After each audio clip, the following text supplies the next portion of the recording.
চ্যানেলটিকে সাবস্ক্রাইব করে রাখুন এবং ভিডিওটি ভালো লাগলে লাইক ও কমেন্ট করতে ভুলবেন না। হাই গাইস, আমি মৈত্রী। Welcome back to the channel. আমাদের চ্যানেলে তোমাদের সবাইকে ওয়েলকাম। আশা করবো তোমরা সবাই খুব ভালো আছো আর খুবই সুস্থ আছো। তো আজকে আবার একটা ব্লগ নিয়ে চলে এসেছি একদম সকাল সকাল। সবাইকে শুভ সকাল। আর আজকে আমি ব্রেকফাস্টে একটা রেসিপি তৈরি করবো, পাস্তা। খুবই হেলদি হয়তো বানাবো, সেটা তোমাদের সাথে শেয়ার করব। প্রথমে আমি পাস্তাটাকে সেদ্ধ করে নেবো, তো তার জন্য একটা প্রেসার কুকার নিয়েছি। তো কুকারের মধ্যে করে পাস্তাটাকে সেদ্ধ করবো। আর এই পাস্তাটা দেখো এখানে লেখা রয়েছে মেড উইথ সুজি।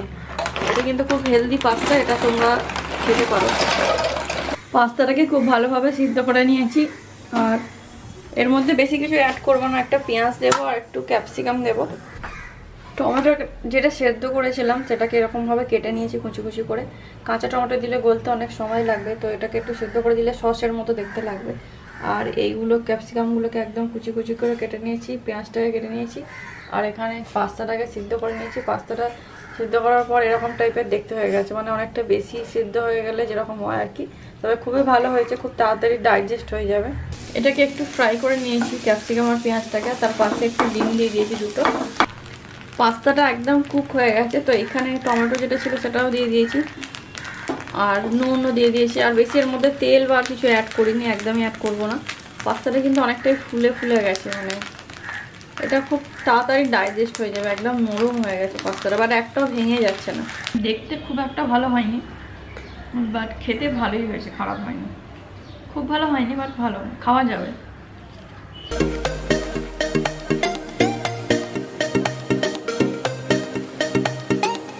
এখনো তো পুরো ঘুম ঘুম চোখে। উঠলাম কালকে এখন কটা বাজে? অনেক, 2টোর সময়। কেমন হয়েছে? ভালোই হচ্ছে কিন্তু। Much later. আজকে ভূত চতুর্দশী, মানে কালী পুজোর আগের দিন। আর এখন দুপুরবেলা হয়ে গেছে, মৈত্রী এবারে চলে এসেছে, খাওয়ার সময় হয়ে গেছে। আজকে 14 শাকের দিন। এই যে 14 শাক, মা 14 শাক ভাজা করেছে। 14 শাক ভাজা দিয়ে আজকে খেতে হবে। আর 14 প্রদীপও দিতে হবে, যেটা সন্ধ্যেবেলায় দেখাবো তোমাদের। আলো টালো দিয়ে সাজানো হয়েছে এদিক ওদিক আমাদের বাড়ি, সেগুলো সমস্ত কিছু শেয়ার করব।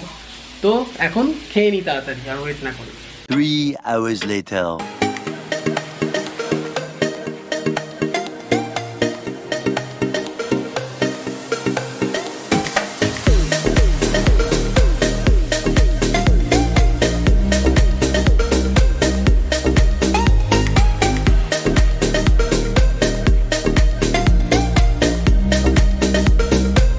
আর মা এখন আলপনা দিচ্ছে, মানে আজকে এখানে নিয়ম আর কি। আজকে তো আর একটা ইয়ে থাকে, লক্ষ্মী ভান্ডার কি থাকে, এটা এখানে আছে, বাট আমাদের এখানে করে না।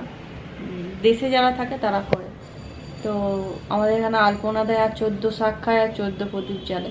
14 শাক আমার সকালবেলা খাওয়া হয়নি, ওটা রাত্রিবেলা খাবো। আমি একটু পরে চিংড়ি মাছের মালাইকারি বানাবো। আমি দেখি আলপনা দেবো একটু।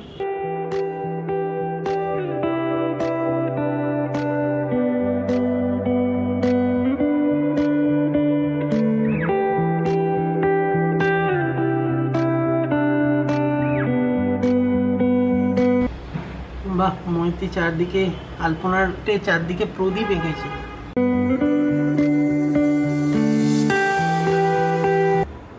আমাদের বাড়িতে মা খুব ভালো আলপনা দেয়, মা তারপর দিদি। বাট আমি পারি না, আমি কোনোদিন সেরকম ভাবে দিইনি আর কি। আমি তো ছোট, বাকি আরো অনেকেরা রয়েছে, তো তারাই দিত। এটা তো ভালোই হয়েছে আলপনাটা আজকে। এরা একটু বেশি বাড়িয়ে বাড়িয়ে বলছে, এমন কিছুই হয়নি। ভালোই তো দিয়েছো, বাড়িয়ে কোথায় বলছি, আলপনাটা ভালোই ডিজাইন হয়েছে। যদি কেউ প্রথম দিয়ে এত ভালো ডিজাইন বানাতে পারে তাহলে তো ভালোই হয়েছে। আলপনার কি বলছো, তুমিও তো জ্ঞান দিচ্ছ। এই দেখো 14 প্রদীপ, তুমিও 14টা আলপনা আর প্রদীপ এঁকেছো। 14টা প্রদীপ এঁকেছি। হ্যাঁ, 1 2 3 4 5 6 14 প্রদীপের দিনে 14 প্রদীপ অটোমেটিক্যালি এঁকে দিয়েছি। হ্যাঁ, এগুলো অটোমেটিক হয়ে যাবে। আর নাকি প্রথম আলপনা দিলে প্রথমেই অটোমেটিক্যালি 14 প্রদীপ এঁকে দিলে ভূত চতুর্দশীর দিনে। তুমি আর কি চাও? আমি এমনি বসিয়ে দিলাম, দেখি 14টা হয়ে গেল। প্রথমবার আলপনা দিয়ে দারুণ ডিজাইন করেছে। আর মৈত্রীর আঁকার হাতও ভালোই। আমাদের ওই বাড়িতে 2টো মৈত্রীর আঁকা আছে। ঠিক আছে, একটা তো তার মধ্যে যেটা তুমি এঁকেছো, আরে ওই মাধুরী দীক্ষিত। হ্যাঁ, খুব সুন্দর আঁকাটা। দাদা আর Actually আমি একটা দুজনের- সৌরভ গাঙ্গুলিকে এঁকেছে। আমি যখন স্কুলে পড়তাম তখন দুজনের হেভি ফ্যান ছিলাম। সেটা হচ্ছে একটা হচ্ছে দাদা মানে সৌরভ গাঙ্গুলি, আর একটা হচ্ছে মাধুরী দীক্ষিত। মানে এদের দুজনকে আমার এত ভালো লাগতো, মানে পুরো কি বলবো, মানে মন প্রাণ দিয়ে একেবারে ভালোবাসতাম। তো ওদের দুজনকে এঁকেছিলাম, আরো কাউকে অনেকজনকে এঁকেছি, বাট ওই দুটো আমি যখন ক্লাস 7-এ পড়ি তখন ওই দুটো এঁকেছিলাম। আর ওই দুটো আমার খুব খুব প্রিয় ছিল ওই ছবি দুটো। আরো অনেক ড্রয়িং রয়েছে আমার বাড়িতে, বাট আমি ওই দুটো এখানে নিয়ে এসেছি। মানে ওই যারা আমাদের ব্লগ প্রত্যেকদিন দেখো তারা জানে আমাদের ওই ঘরে মাধুরী দীক্ষিতের ছবি আছে বাঁধানো, সেটা ওই এঁকেছে। হ্যাঁ, আমার বাবা খুব ভালো। আমার বাবা হচ্ছে মানে কেউ বসে থাকলে তাকে দেখে এঁকে দিতে পারে, আমাকেও এঁকে দিতে পারবো, ওকে এঁকে দিতে পারে, এরকম হেভি ড্রয়িং করে বাবা। বাট আমি অত ভালো পারি না, বাট কারোর ছবি দেখে আঁকতে পারি আর কি। বাবা যেমন পুরো বসে থাকলে কেউ এঁকে দেবে, ওটা আমার দ্বারা হবে না, বাট আমি পারি মোটামুটি, খুব একটা ভালো না। তো বোঝাই যাচ্ছে খুব সুন্দর স্কেচ করেছে। এই তুলি দিয়ে আমি আঁকতে পারি না, এই তুলি কালার আমি পারি না, স্কেচ পারি, পেন্সিল স্কেচ যেটা হয় না, স্কেচ করতে হয়। হ্যাঁ, পেন্সিল স্কেচই ভালো, তুলি দিয়ে তো আলপনা দেওয়া হবে। হ্যাঁ, এই আলপনা আমি পারি না। তাও তো এটা ভালোই, আজকে এই প্রথম আলপনা দিয়েছে, এই যে দেখাচ্ছি ভালো। ঠিক আছে, আর দেখিও না, দারুণ হয়েছে, দারুণ। আর এই ঘরের গুলো মা দিয়েছে, এই যে লক্ষ্মীর পাটা এঁকেছে, এইগুলো মা দিয়েছে, এই ঘরের ডিজাইন গুলো।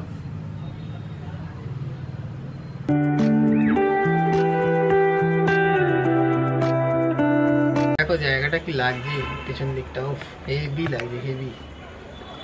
এটা এই বাড়ির আলো, আর স্টার্টিং এ যেটা দেখালাম সেটা হচ্ছে ও বাড়িতে আলো ফিট করেছি, যেটা আমরা এখান থেকে তুলেছি, গ্রিল থেকে। ও বাড়ির আলো বাইরে ক্যামেরা করে, ওটা হচ্ছে ও বাড়ি যখন যাবো রাত্রিরে দেখাবো সামনে থেকে। না, ওই লাইটটা আরো অন্যরকম, এটা অলওয়েজ জ্বলেই থাকবে, আর ওটা একটা ডিজাইন হচ্ছে এরকম ভাবে,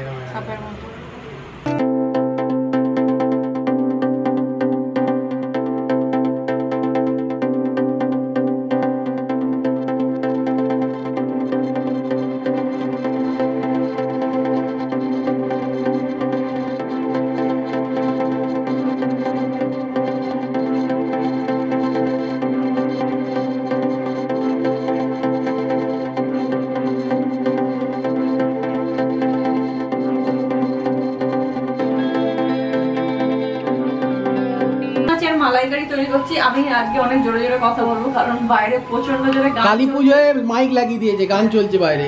প্রথমে আমি নারকেল কুড়ে নিয়েছিলাম। তোমাদের এর আগে অনেকবার চিংড়ি মাছের মালাইকারি রেসিপি শেয়ার করেছি, যারা দেখো ডেসক্রিপশনে লিঙ্ক দিয়ে দেবো, দেখে নিও। তাও আমি আজকে যেরকম ভাবে করছি দেখাচ্ছি। দুধটা বার করার জন্য একটু গরম জল করে নারকেল গুঁড়ো দিয়ে দিয়েছিলাম। চিংড়ি মাছটা এখানে নুন হলুদ মাখিয়ে রেখে দিয়েছি। আর এখানে নিয়েছি একটু রসুন বাটা, পেঁয়াজ কুচি, পেঁয়াজ বাটা, আদা বাটা, কাঁচা লঙ্কা, টমেটো। আর দুটো কড়াই করে করবো এখানে। চিংড়ি মাছটা একটা কড়াই ভেজে নেব অল্প, কারণ যে কড়াটা চিংড়ি মাছ ভাজবো না সেই কড়াটা চিংড়ি মাছের মালাইকারি করলে ভালো করে মশলাগুলো কষা যাবে না, সেই জন্য আলাদা একটা কড়া নিয়েছি। আর এখানে গরম মশলা কয়েকটা নিয়ে নিয়েছি, গোটা গরম মশলা, তেজপাতা আর শুকনো লঙ্কা। এপাশে মৈত্রী এখন রান্না করছে চিংড়ি মাছের মালাইকারি, আর মা বাইরে মানে দরজার বাইরেটায় আলপনা দিচ্ছে। দরজার বাইরের আলপনাটা একটু অন্য ডিজাইন হচ্ছে, খুব কথা জোরে বলতে হচ্ছে, কারণ গান যদি এতে ক্যাচ করে নেয় তাহলে কপিরাইট হয়ে যাবে।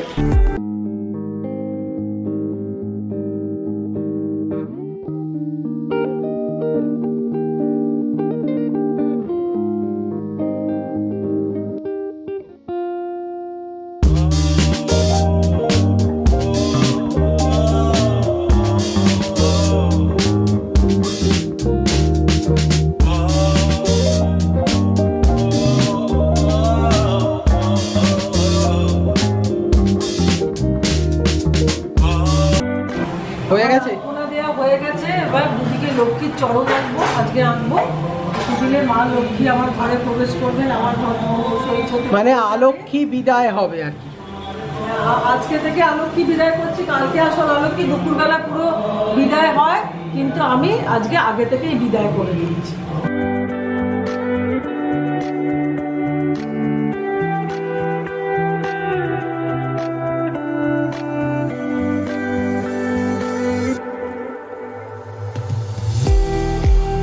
মশলাটা খুব ভালো করে কষে নিয়েছি। এখানে নারকেলের দুধটাকে খুব ভালোভাবে বের করে নিয়েছি। আমি একটু নারকেল কুড়ো দেবো যাতে গ্রেভিটা একটু বেশি হয়, এই জন্য আমি একটু নারকেলের কুড়োটা দিয়ে দিচ্ছি। খুব একটা বেশি দেবো না, অল্প জাস্ট একটু গ্রেভি হওয়ার জন্য। আর এরপর এখানে দিয়ে দেবো নারকেলের দুধটা। একটু ফুটে উঠলেই চিংড়ি মাছটা দিয়ে দেবো। এর মধ্যে আমি কোনো হলুদ বা লঙ্কার গুঁড়ো কিছুই অ্যাড করিনি, শুধু চিংড়ি মাছটা দিয়ে যখন ফুটে উঠবে তখন কাঁচা লঙ্কাগুলো দিয়ে দেবো। কাঁচা লঙ্কাগুলো শুধু স্মেল হওয়ার জন্য, আগে দিলে কিন্তু প্রচন্ড ঝাল হয়ে যেতে পারে। আর এর মধ্যে আমি নুন মিষ্টি দিয়েছি, চিংড়ি মাছের মালাইকারি একটু মিষ্টি মিষ্টি না হলে একদমই ভালো লাগে না, তো ওই জন্য আমি একটু মিষ্টি দিয়েছি, বেশি করেই দিয়েছি।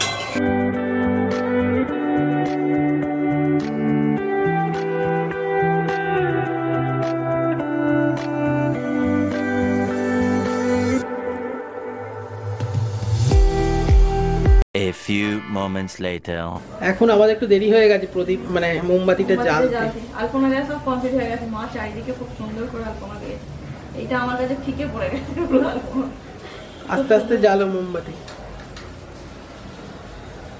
14 মোমবাতি। হ্যাঁ,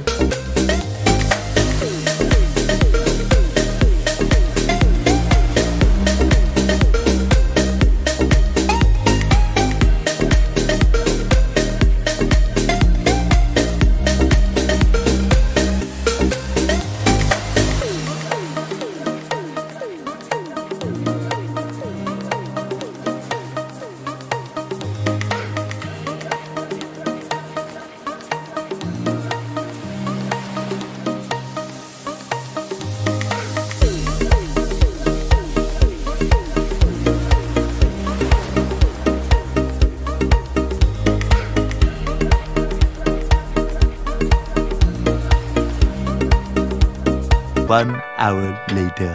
এবং এখন বাইরে গান চলছে, আমাদের ভয় হচ্ছে কপিরাইট না হয়ে যাবে। মৈত্রী ও বাড়ি চলে যাচ্ছে, মৈত্রী এখন না হওয়ার কি আছে, হতেই পারে। বেরোতে হবে, আমার গিয়ে ঘুমাতে হবে। ও কালকে যাবে বাড়ি, আর আমি বাড়ি যাব না, আমি ওর বাড়ি যাবো না, আমি এখানেই থাকবো। কারণ রশ্মি আসছে আমাকে ফোঁটা দিতে অনেকদিন পরে, সেই জন্য আমি আর ওর বাড়ি যাব না। ও যাবে কাল সকালে। যা এখন শুতে যায়, একটু পরে আমি যাব, গিয়ে আমি গিয়ে বারান্দার আমাদের আলোটা দেখাচ্ছি ও বাড়ি, আর তুমি এটা ফেলে দেবে চাবিটা ওপর থেকে। খাওয়া দাওয়া হয়ে গেছে এখন আমার। A few moments later. আমিও এ বাড়ি চলে এলাম। আসলে আমি একটু ক্রিকেট ম্যাচ দেখছিলাম, ইন্ডিয়া আফগানিস্তান, সেটা দেখতে একটু দেরি হয়ে গেল, সেটা শেষ হয়ে গেল, ইন্ডিয়া জিতে গেছে আজকে। তো এলাম এখন এ বাড়িতে, এসে বাইরের ব্যালকনিটা দেখাচ্ছি, আমাদের এ বাড়ির ব্যালকনিটা, যেটা আমি বলেছিলাম দেখাবো তোমাদেরকে, সেটা এখন শেয়ার করছি তোমাদের সাথে, দেখতে থাকো। খুব সুন্দর। এখানে যে মেনলি লাইটটা আছে, এখানে দুটো লাইট আছে, মিডিল বরাবর একটা লাইট এরাম এরাম হচ্ছে, যেটা তখন দেখালাম তোমাদেরকে, আর সাইডের যে লাইটটা আছে ওটা ইয়ে হয়ে আছে। এটা লাইটটা আগের বছর মৈত্রী ফিট করেছিল, এবছর মৈত্রী ফিট করেনি। আর এটা একটা আলাদা লাইট, এটা ওই সাইডের লাইটটা, মানে তিনটে লাইট, এটা একটা আর এখানে দুটো লাইট লাগানো হচ্ছে। এটা চিকচিক করছে, আর এটার এফেক্টটা একটু অন্যরকম হচ্ছে, খুব সুন্দর লাগছে। আমাদের এই বিল্ডিংয়ের আশেপাশেও সবাই লাইট দিয়ে সাজিয়েছে। আমাদের ও বাড়ির লাইটটাও দেখা যাচ্ছে এখান থেকে, এই যে দুতলা যেটা দেখা যাচ্ছে জানলায় আলো, ওটা হচ্ছে ও বাড়িরটা। ও বাড়িরটাও এখান থেকে দেখা যাচ্ছে। খুবই সুন্দর লাগছে আলো দিয়ে সাজাতে চারিদিক। এখানেও লাইট দিয়েছে, অবশ্যই এটা দীপাবলির অনেকদিন আগে থেকেই দেয়া। এখানে মৈত্রী আগেই লাইট দিয়েছে, যেখানে ঠাকুর থাকে। এই লাইটটা আগে থেকেই দিয়েছে, দীপাবলি প্রায় 1 মাস আগে থেকেই এটা দিয়ে রেখেছে।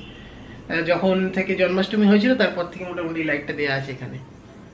তো আজকের ব্লগটা আমরা এখানেই শেষ করে দিচ্ছি। মৈত্রী আসলে শুয়ে পড়েছে, ও কালকে বলছে ওর বাড়ি যাবে কালী পুজোর দিনে। আমি থাকবো এখানে, কারণ রশ্মি মানে আমার বোন আসবে আমাকে ফোঁটা দিতে। তো হঠাৎ করেই ঠিক হলো, না হলে আমি ভেবেছিলাম মৈত্রীর বাড়ি যাব, ওই কাল না গেলে পরশু দিন যেতাম। তো ও আসছে বলে আর যাবো না, এখানেই থাকবো। তো ব্লগটা আজকে এন্ড করে দিচ্ছি, অনেকটা বড় হয়ে যাচ্ছে। ভালো লাগলে লাইক করো, কমেন্ট করো, চ্যানেলটিকে সাবস্ক্রাইব কিন্তু করতে ভুলো না। এরকম আরও অনেক বিভিন্ন রকম ব্লগ সামনে, ফেস্টিভ্যাল সিজন এটা আসতে থাকবে তোমাদের সামনে। আজকের জন্য আসছি, টাটা।